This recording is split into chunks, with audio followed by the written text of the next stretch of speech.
প্রিয় ভাই ব্রাদার কেমন আছেন আপনারা? আজকে আপনাদের জন্য খুবই ছোটখাটো অর্থাৎ কিউট লুকিং একটা ল্যাপটপ নিয়ে আসছি, যেটা আবার পকেট ফ্রেন্ডলিও আছে, অর্থাৎ খুব অ্যাফোর্ডেবল প্রাইসে আপনারা কিনতে পারবেন। এটার মডেল হলো ডেল ল্যাটিটিউড 5300। এইটা এখন আপনারা 28 থেকে 28,500 টাকায় অ্যাপল টেক গিয়ার থেকে কিনতে পারবেন। তাদের কাছে এই ল্যাপটপ সহ যে কোনো ব্র্যান্ড নিউ ল্যাপটপ অথবা পুরাতন ল্যাপটপ কিনতে পারবেন। বসুন্ধরা সিটিতে তাদের শোরুম আছে। আর যারা ঢাকার বাইরে আসছেন তারা কিন্তু নিশ্চিন্তে কুরিয়ার করে নিতে পারেন। দে আর ট্রাস্টেড। বিস্তারিত ভিডিও ডেসক্রিপশনে আমি দিয়ে দিচ্ছি, আপনারা একটু কন্ট্যাক্ট করে নিন। সো যেটা বলছিলাম যে ডেল ল্যাটিটিউড 5300 ল্যাপটপটা খুবই ছোটখাটো, তবে এটার যে বিল্ড কোয়ালিটি আছে সেটা আপনি ইনিশিয়ালি দেখলে আপনার কাছে মনে হবে যে এটা একটা প্লাস্টিক বিল্ডের ল্যাপটপ, বাট এটা মূলত কার্বন ফাইবার রিইনফোর্সমেন্ট প্লাস্টিক ব্যবহার করছে। সো যে কারণে এটা নাকি লাইক মেটালের মতো একটা ডিউরেবিলিটি আপনাকে দিচ্ছে। আবার এটার যে বটম প্লেট আছে এখানে ডুয়াল স্পিকারের পাশাপাশি বেশ বড় সড়ো একটা ভেন্টিলেশন রয়েছে। ডিজাইনের দিক থেকে এটা বেশ লাইট ওয়েট, ছোটখাটো লাগে। লাইক আপনারা দেখেন যে কোনো ব্যাগে খুব ইজিলি ফিট ইন হয়ে যাবে। তো আমার কাছে মনে হয় যে যারা কম্প্যাক্ট সাইজের ল্যাপটপ খোঁজেন উইথ লাইক বাজেট ফ্রেন্ডলি, তাদের জন্য এটা ঠিকঠাক আছে। এবং যে হিঞ্জটা আছে সেটা একদম স্মুথ না, লাইক এখনকার খুব প্রিমিয়াম সিরিজের ল্যাপটপের মতো যেমন হয়ে থাকে সেটা না, বাট স্টিল এটা কিন্তু টোটালি এইভাবে ফ্ল্যাট হয়ে যাইতে পারে।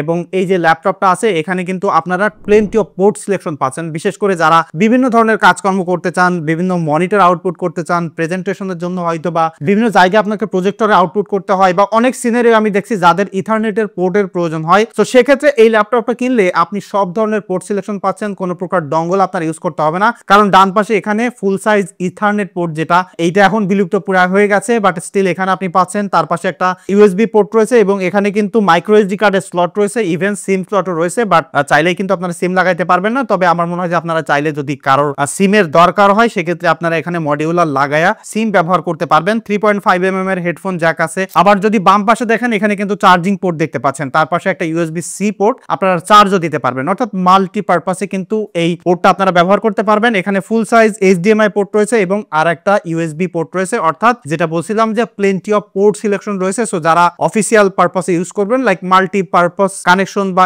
পেরিফেরাল কিন্তু আপনারা কানেক্ট করতে পারবেন। এবং এই ল্যাপটপটাকে পাওয়ার করতেছে Core i5 এর 8th জেনারেশনের একটা প্রসেসর, যার মডেল হলো 8365U। এখানে 4 কোর 8 থ্রেড রয়েছে এবং এর সাথে 8GB র্যাম রয়েছে, 256GB NVMe SSD পাচ্ছেন। সো 8GB র্যামকে আপনারা চাইলে আপডেট করতে পারবেন, ইভেন স্টোরেজটাকেও আপনারা চাইলে আপডেট করতে পারবেন। সো আপগ্রেডের ক্যাপাবিলিটি আছে, বাট এইটাতে যে প্রসেসরটা রয়েছে আর যে কম্বোটা আপনারা পাচ্ছেন সেটা খুব বেশি হেভি ইউজারদেরকে টার্গেট করে কিন্তু এই ল্যাপটপটা আসলে মার্কেটিং করা হয়নি, বা আমিও আপনাদেরকে রেকমেন্ড করব না। যারা মূলত অফিসিয়াল পারপাসে ইউজ করবেন, লাইক ডিজিটাল মার্কেটিং করেন, হালকা পাতলা ডিজাইনিং এর কাজকর্ম করতে চান, হয়তো বা social media e commerce platform আপনার আছে, আপনি সেই সব কাজকর্মগুলো ক্যানভা ডিজাইন করা বা ফটোশপ ইউজ করবেন, বা ইলাস্ট্রেটরও কিন্তু এখানে ইউজ করে ফেলতে পারবেন, সেটা আপনারা করে ফেলতে পারবেন। এবং ডেফিনেটলি যে বাজেটে আপনি কিনতে চান সেই বাজেটের ল্যাপটপ থেকে খুব বেশি এক্সপেক্ট করতে পারবেন না আপনি, বাট স্টিল এখানে 8th জেনারেশনের i5 এর যে প্রসেসরটা আছে সেটা কিন্তু যথেষ্ট পাওয়ারফুল। সো হ্যাঁ, যারা আপনারা হেভি ইউজার আছেন লাইক ভিডিও এডিটিং বা গেমিং পারপাস বাদে মোস্ট অফ দা ইউজাররা এই ল্যাপটপটা খুব ইজিলি ব্যবহার করে ফেলতে পারবেন।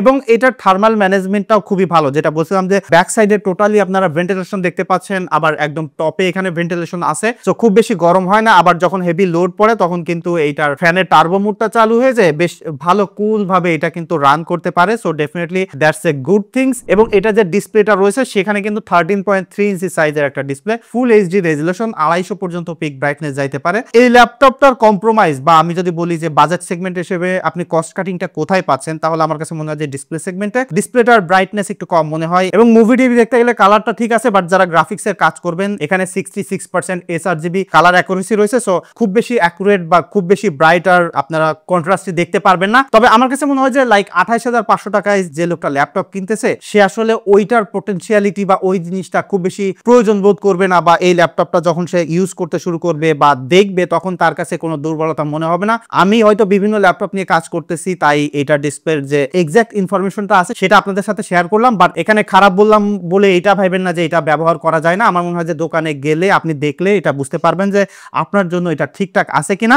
এবং ডিসপ্লের উপরে কিন্তু এখানে একটা ওয়েবক্যাম রয়েছে, 720p রেজুলেশন পর্যন্ত আসলে এটা সাপোর্ট করে। ভিডিও কলিং এর ক্ষেত্রে which is more than enough. এবং এখানে বিল্ট ইন মাইক্রোফোন রয়েছে। সো যারা জুম মিটিং করতে চান, অনলাইনে ক্লাস করতে চান, বা হোয়াটসঅ্যাপে কথা বলতে চান, মেসেঞ্জারে কথা বলতে চান, সেইগুলো এখান থেকে ঠিকঠাক আছে। এবং এটার যে সাউন্ড কোয়ালিটি আছে সেটা একদম টপ নচ লেভেলের না হইলেও আমি বলতে পারি বাজেট সেগমেন্টে লাইক 25-26 হাজার বা 30 হাজার রেঞ্জে যেসব ল্যাপটপ আছে সেই ল্যাপটপগুলোর সাথে এটা মোটামুটি ভালোভাবেই কোপ আপ করতে পারে। এবং এখানে যে কিবোর্ডটা আপনারা দেখতে পাচ্ছেন এটাতে কিন্তু ব্যাকলাইট সাপোর্ট আছে, উইচ ইজ ভেরি প্রিমিয়াম একটা ব্যাপার। লাইক আপনি যদি লো লাইটে ল্যাপটপটা ব্যবহার করেন, কিবোর্ডটা খুব সুন্দর ভাইব্রেন্ট অ্যান্ড দেখা যায় ক্লিকিং স্যাটিসফ্যাকশনও ভালো আছে, লাইক খুবই প্রিমিয়াম একটা কিবোর্ডটা ব্যবহার করছে। এবং কিবোর্ডের পাশে কিন্তু ডেডিকেটেড পাওয়ার বাটন দেখতে পাচ্ছেন, এখানে আবার এলইডি একটা ইন্ডিকেটরও রয়েছে, একটা টাচ প্যাড দেখতে পাচ্ছেন যার সাথে দুইটা ডেডিকেটেড বাটন রয়েছে। উইন্ডোজ প্রিসিশন ড্রাইভার সাপোর্ট করে, মাল্টি জেস্টারের কাজকর্ম করার পাশাপাশি আপনি এখানে কিন্তু প্লেন্টি অফ পোর্ট রয়েছে, সো চাইলে এক্সটার্নাল এরকম মাউস কিন্তু আপনারা ব্যবহার করে ফেলতে পারবেন, কিবোর্ডও কিন্তু একই সাথে কানেক্ট করতে পারতেছেন। সো সব ধরনের পোর্টস ফ্যাসিলিটির পাশাপাশি এটার ব্যাটারি ব্যাকআপ কেমন সেটা কিন্তু জানা গুরুত্বপূর্ণ, বিকজ যখন আমরা একটা ল্যাপটপ কিনি সেটা কিন্তু পোর্টেবিলিটির জন্য কিনে থাকি, সো ব্যাটারি ব্যাকআপ কিন্তু ভালো হওয়া জরুরি। সো যেমনটা বলছিলাম যে এখানে ডেডিকেটেড চার্জিং পোর্ট রয়েছে, আবার চাইলে আপনার স্মার্টফোনের যে চার্জার আছে লাইক 65 ওয়াটের বেশি থাকলে এটা দিয়ে আপনারা চার্জ করে ফেলতে পারবেন। আর এটা আমি মিক্স ইউজ করছি, like heavy use, like video editing এর মতো একটু পুশ করছি, এটাতে ফটোশপ ইউজ করছি, মুভি চালিয়ে রাখছি। ওভারঅল আমি 4 ঘন্টা স্ক্রিন অন টাইম পেয়েছি। সো আমার কাছে মনে হলো যে বাজেট সেগমেন্ট হিসেবে যেসব ল্যাপটপ আছে সেই হিসেবে এটার ব্যাটারি ব্যাকআপটা আমাকে খুব ভালোভাবে স্যাটিসফাই করছে।